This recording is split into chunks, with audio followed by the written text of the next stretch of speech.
দাদু দিদা বিয়ের কথা পাড়তে ছোট মামা তাদের নাকি জানিয়েছিল সে একটা মেয়েকে ভালোবাসে, তাকেই বিয়ে করতে চায়। ছোট ছেলের কথা শুনে দাদু দিদা ক্ষেপে আগুন। দাদু স্নান বন্ধ করে দিলেন, দিদা বন্ধ করলেন খাওয়া। আচ্ছা, একটা পরিস্থিতির কথা একটু ভাবুন। হয়তো আপনি প্রেম করছেন, বাড়িতে আপনার বিয়ের কথা উঠেছে, আপনি নিজের পছন্দের কথা বাড়িতে জানালেন। এদিকে মা বাবার ইচ্ছে তাদের ছেলের জন্য নিজেরাই পাত্রী পছন্দ করবেন, জোর করতে গেলে নাওয়া খাওয়া ছেড়ে কাশি চলে যাবেন ধমকাচ্ছেন। এবার প্রেমিকাকেও তো ছেড়ে দেওয়া সম্ভব না, দুদিক বাঁচাতে গেলে কিছু তো একটা করতে হবে। আচ্ছা, তাহলে গল্প শুনতে শুনতে কমেন্ট করে জানাতেও পারেন। আবার এমন গোলমেলে অবস্থাতে না ভাবতে পারলেও কোনো ব্যাপার না, আপনাদের জন্য শখের সরণির আজকের গল্প রইল এই নিয়েই। আপনি শুনছেন শখের সরণি, গল্প শুনতে ভালোবাসি, তাই গল্প শোনাতে আসি। তাহলে শুনতে থাকুন শখের সরণির আজকের গল্প পাঠ, লেখক প্রচেত গুপ্তের কলমে, ছোট মামার বিয়ে। ছোট মামার বৌভাত। বাড়িতে হুলস্থুল হচ্ছে। হবেই তো, নতুন মামি দারুণ হয়েছে, সবাই খুব খুশি। কেবল ছোট মামার মুখ সকাল থেকে থমথমে। শুধু থমথমে নয়, তার সঙ্গে কেমন যেন উদাস উদাস। এটা একটা অদ্ভুত কম্বিনেশন। থমথমে মুখের সঙ্গে গম্ভীর রাগ বিরক্তি যেতে পারে, কিন্তু উদাস ভাব কিছুতেই যায় না ছোট মামার গেছে। কঠিন চোয়ালের পাশে সংসার মায়ার খেলা টাইপ ঢুলু ঢুলু চোখ। একসময় নতুন পায়জামা আর নতুন স্যান্ডো গেঞ্জি পরে ল্যাপটপ বগল দাবা করে ছাদে চলে গেল, চিলেকোঠার ঘরে খিল তুলল। ছোট মামার কি হয়েছে? মা, মেজো মাসি, মেজো কাকিমা, বড় মামি, ছোটদি, মঞ্জু আন্টি, মানাদি, বুড়ি পিসিকে দেখছি মাঝে মধ্যেই নিচু গলায় গুজগুজ ফুসফুস করছে। আমাদের দেখলেই চুপ করে যাচ্ছে, মনে হয় আমরা ছোট বলে আমাদের কাছে কিছু লুকানো হচ্ছে। ঝিঙ্কুদি বলল, ছোট মামার নিশ্চয়ই কোনো অ্যাডাল্ট প্রবলেম হয়েছে। ভল্টু বলল, অ্যাডাল্ট প্রবলেমটা আবার কি? বড় সমস্যা? ঝিঙ্কুদি মেজো মাসির মেয়ে, ক্লাস 12-এর পরীক্ষা দিয়েছে, সব ব্যাপারে পাকা পাকা ভাব। বিয়ে বাড়ির নিয়ম হলো শাড়ি পরলেই মেয়েদের খানিকটা পাকা হতে হয়। ঝিঙ্কুদি শাড়ি পরেছে, তার পাকামি আরও বেড়েছে।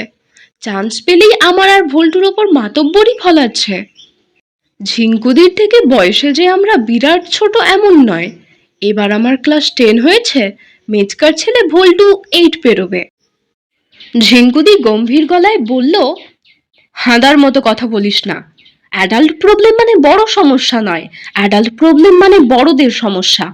এটা বোঝার মতো বয়স তোদের এখনো হয়নি। আমি গেলেই ওরা বলে দেবে আমি যাচ্ছি না, তাই বলছে না। ডাহা মিথ্যে কথা। খানিক আগে দোতলায় মেজো মাসি আর মায়ের ফিসফিসানি শুনতে গিয়ে ঝিঙ্কুদি ধমক খেয়েছে, আমি নিজের চোখে দেখেছি। নতুন মামি বাড়াবাড়ি ধরনের সুন্দরী। বিয়ের দিন আত্মীয়রা কেউ কেউ সন্দেহ করেছিল বেনারসি গয়নাগাটি ফুলের মুকুট আছে বলেই মেয়েকে বেশি সুন্দর লাগছে, তার ওপর চড়া মেকআপ আর ঝলমলে আলোর কারিকুরি। ঘটনা কিন্তু মোটেও তা নয়, বাড়ির নর্মাল সাজেও দেখা গেছে নতুন মামি সুন্দরী। এর মধ্যে আবার একটা মজার ব্যাপার হয়েছে, কে মেয়ে পছন্দ করেছে তা নিয়ে কম্পিটিশন শুরু হয়েছে। আমি যতদূর জানি পাত্রীর খোঁজ এনেছিল ফুলদি, আমার বড় পিসির বড় মেয়ে। খুব বুদ্ধি, বছরখানেক হলো কলেজে চাকরি পেয়েছে। কিন্তু দিদিমণিদের গম্ভীর নয়, বরং উল্টোটা, আত্মীয়দের মধ্যে হাসি ঠাট্টায় 1 নম্বর, সবসময় আসর জমিয়ে রাখে। ছোট মামার বিয়ের ব্যাপারে সে খুবই লাফালাফি ঝাপাঝাপি করছে। সেই প্রথম নতুন মামিমার খোঁজ আনে, মাকে ফটো এনে দেখায়, মা দাদু দিদাকে খবর দেয়। একদিন আড়াল থেকে শুনি মা ফুলদিকে বলছে, তুই না থাকলে যে কি হতো ফুল, গজার বিয়েটাই হতো না। গজা ছোট মামার ডাকনাম। ছোট মামা এই নাম পছন্দ করে না, প্রেস্টিজে লাগে। লাগারই কথা, একজন কম্পিউটার ইঞ্জিনিয়ারের নাম হবে গজা। বারণ করা সত্ত্বেও মা মাসি কাকি জেঠিরা শুনতে চায় না, গজা গজা করে। যাই হোক, ফুলদি সেদিন হেসে মাকে বলছিল, এই বিয়ের ব্যাপারে আমাকে তো থাকতেই হতো, এরপরেই তো আমার টার্ন। ফুলদির বয়সও ছোট মামার কাছাকাছি, দুজনে বন্ধুর মতো। নতুন মামির খবর যে ফুলদি এনেছিল সে কথা এখন আর কেউ মনে রাখতে চাইছে না। যেমন আমার দিদা, একসঙ্গে ডবল পান খান। তিনি পান মুখে দিয়ে বিয়ে বাড়ির একতলা তিনতলা করছেন আর সবাইকে ডেকে ডেকে বলছেন, দেখছো ছোট ছেলের জন্য কেমন মেয়ে এনেছি। গজা নিজে পছন্দ করলে এমন হতো, ঘেঁচুর মাথা হতো। আমি নিশ্চিত একটা পেতনি ধরে আনতো। আমার ছেলেকে আমি তো জানি, ভাগ্যিস মেয়ে পছন্দের ব্যাপারটা নিজের কন্ট্রোলে রেখেছিলাম। এসব বলতে বলতে দিদা এমন তালজ্ঞান হারিয়ে ফেলছেন যে নতুন বউকে পর্যন্ত কথাটা বলে বসলেন। সে বেচারি বিষম টিষম খেয়ে একাকার কাণ্ড। শুধু সুন্দর নয়, লেখাপড়াতেও নতুন মামি দুর্দান্ত। ফিজিক্স না কেমিস্ট্রি নিয়ে গবেষণা করছে। লেখাপড়ার কৃতিত্ব নিচ্ছেন আমার দাদু, তার মুখে সবসময় পাইপ। ডাক্তারের বারণে পাইপে তামাক আগুন কিছুই থাকে না, দাদু তবু অদৃশ্য ধোঁয়া ছাড়েন। মাঝে মধ্যে মুখের সামনে হাত নেড়ে সেই ধোঁয়া সরিয়েও দেন। তিনি বলছেন, মেয়ে খোঁজার সময় আমি শুধু একটা কথাই বলেছিলাম, বাপু মেয়েকে লেখাপড়াটা জানতে হবে। শুধু ফর্সা রং আর চুলের ঢাল থাকলেই এ বাড়িতে ঢোকার পারমিশন মিলবে না, পেটে বিদ্যে চাই। গজাকে বললাম, এ কর্ম তোমার নয় বাপু, তুমি পারবে না। ছেলে মানুষরা বাইরের রূপ দেখে ভুল করে বসে, সুতরাং বাড়ির ছোট বৌমাটি কে হবে সেটা আমার হাতেই থাকুক। এখন বৌমা গর্বে বুক ভরে যাচ্ছে। এই যদি গজা নিজের বউ নিজে বাঁচত, তাহলে নির্ঘাত বিয়ে ফেল কাউকে ধরে আনতো। আমার নতুন মামির গুণের লিস্ট এখানেই শেষ নয়, রান্নাতেও সে ওস্তাদ। বড় মাসির দাবি এই বাবদ পিঠ চাপড়ানি তার প্রাপ্য। মেশো বাইরে চাকরি করার কারণে মেয়ে দেখার কোয়ার্টার ফাইনাল সেমিফাইনালে বড় মাসি থাকতে পারেননি, সরাসরি ফাইনালে এসে টিমে জয়েন করতে হয়েছে। কাঁদো কাঁদো মুখে ঠোঁট ফুলিয়ে বললেন, সবই তো করে ফেলেছো দেখছি, গজার বউ পছন্দ করার ব্যাপারে আমার তো কোনো কন্ট্রিবিউশনই রইল না। কেন যে সেই ছুটে এলাম। ফুললি অভিমানী বড় মাসিকে ম্যানেজ করলো, ছাদে নিয়ে গিয়ে বলল, কে বলেছে মেয়ে বাছাইতে তোমার কোনো কন্ট্রিবিউশন থাকবে না? অবশ্যই থাকবে। তুমি ফাইনাল টকের দিন মেয়েকে রান্না নিয়ে অ্যাটাক করবে।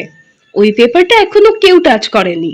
বড় মাসি খুশি হয়ে একগাল হেসে বললেন, সত্যি রান্নার কথা কেউ জিজ্ঞেস করেনি?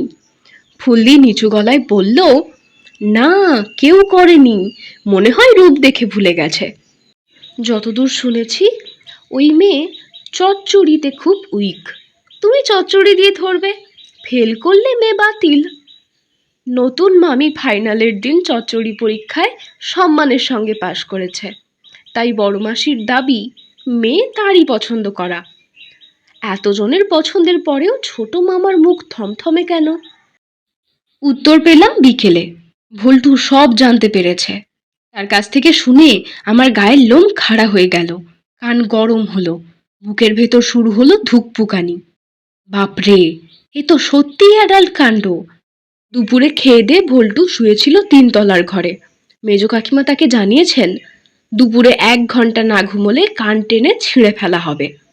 ভোল্টু তাই ঘাপটি মেরে খাটের ধারে চাদর মুড়ি দিয়ে পড়েছিল, কখন 1 ঘন্টা কাটে তার অপেক্ষা। পাশেই মা মেজ কাকিমা মঞ্জুদি ফিসফিস করে গল্প করছিল। বিয়ে বাড়ির এটাই নিয়ম, মহিলা মহলে গল্প থামে না।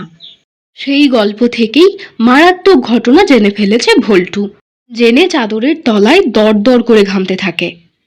দাদু দিদা বিয়ের কথা পারতে ছোট মামা তাদের নাকি জানিয়েছিল সে একটা মেয়েকে ভালোবাসে, তাকেই বিয়ে করতে চায়। ছোট ছেলের কথা শুনে দাদু দিদা ক্ষেপে আগুন। দাদু স্নান বন্ধ করে দিলেন, দিদা বন্ধ করলেন খাওয়া। দুটো মিলে যাকে বলে নাওয়া খাওয়া স্টপ। তাদের নাকি বহুদিনের ইচ্ছে ছোট ছেলের বউ তারা নিজেরাই পছন্দ করে আনবে। ছোট মামা তাদের বলল, তোমরা অন্তত মেয়েটাকে একবার দেখো, মেয়ে খারাপ নয়। দাদু বললেন, খারাপ ভালোর দরকার নেই বাপু, তুমি বরং দুটো রেলের টিকিট কেটে দাও, আমরা কাশি গিয়ে ঘর ভাড়া করে সেটেল করি, তুমি বাড়িতে তোমার পছন্দ করা বউ নিয়ে সেটেল করো। হতাশ ছোট মামা রাগে দুঃখে হাল ছাড়লেন। দাদু দিদাও পাত্রী খুঁজতে শুরু করলেন। দুদিনের মধ্যে কাগজের বিজ্ঞাপন থেকে নতুন মামিমার খবর নিয়ে এলো ফুলদি, সঙ্গে একেবারে ফটো। সেই ফটো দেখে দাদু দিদা কুপোকাত। তারপর নানা প্রক্রিয়ায় বিয়ে ফাইনাল হলো। নতুন মামি বাড়িতে এসেছে, সেই কারণেই নাকি ছোট মামার মুখ বেজার, মন খারাপ। নিজের ভালোবাসার মেয়েকে বিয়ে করতে পারেনি বলে দুঃখে বুক ফেটে যাচ্ছে। প্যান্ডেলের কোনায় দাঁড়িয়ে ছোট মামার বুক ফেটে যাওয়ার কথা বলে ভোল্টু ফোঁস করে এমন একটা দীর্ঘশ্বাস ফেলল যে আমি চমকে গেলাম। ভোল্টু বলল, চমকাস না, সেদিন দুপুরবেলা টিভি দেখছিলাম, বাবা মা বেরিয়ে গেল, আমিও ফট করে কার্টুন চ্যানেল থেকে সিনেমায় ঢুকে পড়লাম। প্রেম দিয়েছ মন দাওনি সিনেমাটা চলছিল, সেখানে হিরোর এরকম একটা দীর্ঘশ্বাস আছে, লাভকেশ ফেল করলে এরকম হয়। ছোট মামার জন্য মনটা খারাপ হলো, আবার বিয়ে বাড়ির হইচইতে ভুলেও গেলাম। তারপর বিরাট একটা উত্তেজনার ব্যাপার হলো। খবর পেলাম ফুলসজ্জার খাটের তলায় টেপ রেকর্ডার লাগানো হয়েছে। রাতে ছোট মামা আর নতুন মামি যা যা বলবে সব টেপে ধরা থাকবে। পরদিন সকালে ব্রেকফাস্ট টেবিলে বড়দের সরিয়ে নতুন বরবউয়ের সামনে সেই টেপ চালানো হবে। এর জন্য ফুলসজ্জার টিম হয়েছে, সেই টিমের ক্যাপ্টেন ফুলদি নিজে। টিমে ঝিঙ্কুদিও আছে। আমি আর ভোল্টুর টিমে ঢোকার জন্য ঝিঙ্কুদির কাছে খুব কাকুতি মিনতি করলাম। ঝিঙ্কুদি চোখ পাকিয়ে বলল, ইস, খুব শখ না, চড় খাবি? এটা একটা অ্যাডাল্ট মজা। ফুলসজ্জার রাতে কি হয় জানিস? ভোল্টু বলল, কি হয়? ঝিঙ্কুদি হেসে বলল, ইয়ে হয়, যা ভাগ, ফাজিল কোথাকার। রাতে মুখ শুকিয়ে চলে গেলেও আমরা থাকলাম পরদিন সকালে। ব্রেকফাস্ট টেবিলে লুচি আলুর দম বোঁদে দেওয়া হয়েছে। মা মাসি কাকা কাকিমারা কিভাবে যেন ঘটনার আঁচ করতে পেরে মুখ টিপে হেসে নিজেরাই সরে গেছেন। আমি ভোল্টু গিয়ে লুকিয়েছি দরজার আড়ালে। ছোট মামা নতুন মামিমার সামনেই ফুলদি টেপ বের করে সুইচ টিপল। আমরা দম বন্ধ করলাম। এবার অ্যাডাল্ট মজা শুরু হবে। ছোট মামার গলা ভেসে উঠল, উফ, অনেক হয়েছে, আর অ্যাক্টিং করতে পারবো না। এরকম একটা আনন্দের দিনে সারাক্ষণ মুখ শুকিয়ে থাকা কি চারটিখানি কথা? টানা নাটক করে চলেছি সেই বিয়ে ঠিক হওয়ার পর থেকেই। বিয়ের জন্য যে অভিনেতা হতে হবে জানা ছিল না। এবার নতুন মামির গলা, ফুলের জন্যই তো সব হলো। মেয়েটার বুদ্ধি আছে বটে, কেমন প্ল্যান করে আমার বাবা মাকে দিয়ে কাগজে বিজ্ঞাপন করালো বলো। ওদের বুঝতেও দেয়নি, তারপর ফটো নিয়ে সেই রবিবারই ছুটলো। এমনকি চচ্চড়ি নিয়ে প্রশ্ন আসছে সেটাও বলে দিয়েছিল। কেউ ধরতে পারেনি যে আমি সেই মেয়ে। ছোট মামা কেমন যেন আধো আধো গলায় বলল, শুধু ফুলের প্ল্যানটাই দেখলে, আর আমি বুঝি কেউ নই? কেমন সম্বন্ধও হলো, প্রেমও হলো, সেটা দেখলে না? নতুন মামির হাসির আওয়াজ বলল, তুমি একটা ভীতুর টিম, পুরো দড়ির ওপর খেলা হলো, একটু এদিক ওদিক হলেই ধপাস করে পড়তাম। ছোট মামা এবার জড়ানো গলায় বলল, আমি ভীতু? তবে দেখো আমি কেমন সাহসী। এরপরেই চকাশ করে একটা আওয়াজ, তারপর সব চুপ। আমি ভুরু কুঁচকে ভোল্টুকে ফিসফিস করে বললাম, ওটা কিসের আওয়াজ হলো? ভোল্টু গম্ভীর গলায় বলল, বুঝতে পারছি না। ঘরের ভেতর তখন ফুলদিকে ছোট মামা তাড়া করেছে। ফুলদি হাসতে হাসতে টেবিল ঘিরে দৌড়াচ্ছে। নতুন মামি বসে আছে মুখে দুহাত চাপা দিয়ে, মনে হয় কোনো কারণে লজ্জা পেয়েছে। মুখ দেখা না গেলেও তাকে ভারী সুন্দর লাগছে। শুনলেন ছোট মামার বিয়ে, মজার অথচ মিষ্টি একটা পরিণতি পাওয়ার গল্প। সবাই নিজের ভালোবাসার মানুষকে আগলে রাখুন, সবার জীবনে যেন পূর্ণতার গল্প নেমে আসে। মতামত জানাতে ভুলবেন না যেন। তাহলে ভালো থাকুন, শুনতে থাকুন শখের সরণি, আর শখের সরণিকে আপনার ভালোবাসায় রাখুন। কেমন? নমস্কার।